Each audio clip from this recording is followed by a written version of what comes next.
1950 اور 1970 کے درمیان تقریباً 20 سال تک جاپان کا حال یہ تھا کہ وہ صنعتی ٹیکنالوجی کی اعلیٰ قسموں کو مغربی ملکوں سے حاصل کرتا تھا، کبھی ادھار، کبھی مانگ کر اور کبھی خرید کر۔ مگر آج جاپان کی اقتصادیات اپنی ذاتی بنیادوں پر قائم ہے۔ جاپان اس حیثیت میں ہو گیا ہے کہ وہ نہ صرف اپنی مصنوعات کو بلکہ اپنی صنعتی مہارت کو بھی دوسرے ملکوں میں بھیج سکے۔ صنعت میں اپنی ترقی یافتہ تکنیکی صلاحیت کی بنا پر اس کو یہ موقع مل رہا ہے کہ وہ دوسرے ملکوں کی مدد کر کے ان کی دوستی حاصل کر سکے، مختلف ملکوں کی بڑی بڑی اسکیموں کا ٹھیکہ لے کر ان سے تجارتیں کرے۔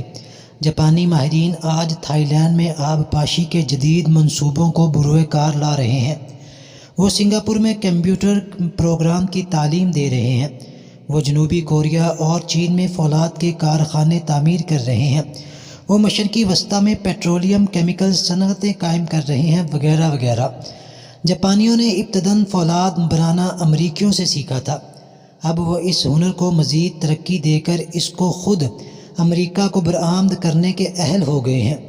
جاپان جو کسی وقت میں امریکہ کا شاگرد تھا، اب اس نے کئی چیزوں خاص طور پر مواصلات، کمیونیکیشن اور الیکٹرانکس میں اتنی ترقی کر لی ہے کہ امریکہ خود اپنی فوجی اہمیت کے شعبوں میں جاپان کی تکنیکی مدد حاصل کرنے کے لیے جاپان سے معاہدہ کر رہا ہے۔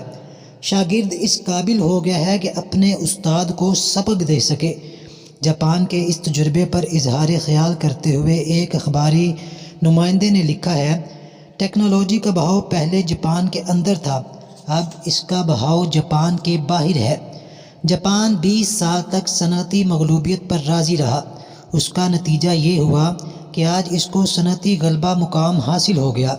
اگر وہ اول دن سے غلبے پر اصرار کرتا تو اس کے حصے میں صرف یہ آتا کہ اس کی مغلوبیت کبھی ختم نہ ہوتی۔ ہر پانے کے لیے کچھ کھونا پڑتا ہے، ہر بلندی کے لیے کچھ پستی کو گوارا کرنا پڑتا ہے۔ یہی دنیا کا قانون ہے۔ جو لوگ دنیا کے اس قانون کے ساتھ موافقت کریں وہی خدا کی اس دنیا میں کامیاب ہوتے ہیں، اور جو لوگ اس قانون کے ساتھ موافقت کرنے کے لیے تیار نہ ہوں ان کے حصے میں صرف یہ آتا ہے کہ وہ ناکام ہو کر رہ جائیں اور اس کے بعد بے فائدہ طور پر دوسروں کو اپنی بربادی کا جھوٹا الزام دیتے رہیں۔